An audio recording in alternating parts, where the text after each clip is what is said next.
ഇറാന്റെ ഭാഗത്തു നിന്നുണ്ടായ മിസൈൽ ആക്രമണ ശ്രമം തകർത്ത് തുർക്കിയും നാറ്റോയും.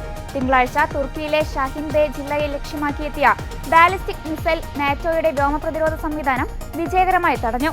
സംഭവത്തിൽ നാശനഷ്ടങ്ങളോ ആളപായമോ റിപ്പോർട്ട് ചെയ്തിട്ടില്ലെന്ന് തുർക്കി പ്രതിരോധ മന്ത്രാലയം പ്രസ്താവനയിൽ അറിയിച്ചു. അമേരിക്കയും ഇസ്രായേലും ഇറാനെതിരെ ഫെബ്രുവരി 28-ന് യുദ്ധം ആരംഭിച്ചതിനു ശേഷം തുർക്കിക്ക് നേരെയുണ്ടാകുന്ന രണ്ടാമത്തെ മിസൈൽ ആക്രമണമാണിത്.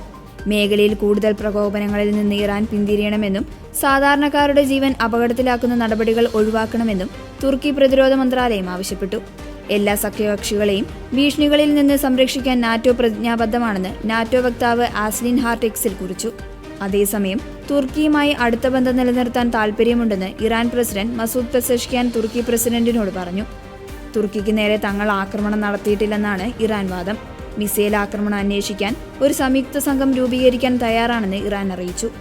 ഇറാനെതിരായ US-ഇസ്രായേൽ നീക്കങ്ങളെ തുടർന്ന് മേഖലയിലെ മറ്റ് ഗൾഫ് രാജ്യങ്ങൾക്ക് നേരെ കഴിഞ്ഞ ദിവസങ്ങളിൽ വ്യാപകമായ മിസൈൽ ഡ്രോൺ ആക്രമണങ്ങളുണ്ടായി.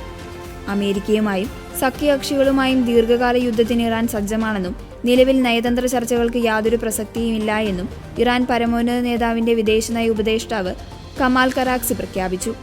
യുദ്ധത്തിന്റെ 10ാം ദിനത്തിൽ തങ്ങളുടെ നിലപാട് കൂടുതൽ കർക്കശമാക്കി ഇറാൻ ഗൾഫ് രാജ്യങ്ങൾക്ക് മേൽ ആക്രമണം തുടരുമെന്ന സൂചനയും നൽകി.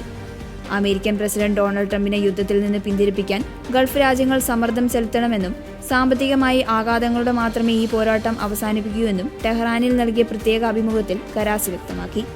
മുൻപ് നടന്ന ചർച്ചകളിൽ ട്രംപ് വാഗ്ദാനങ്ങൾ ലംഘിച്ചതായും ചർച്ചകൾക്കിടയിൽ തന്നെ തങ്ങളെ ആക്രമിച്ചതായും അദ്ദേഹം കുറ്റപ്പെടുത്തി.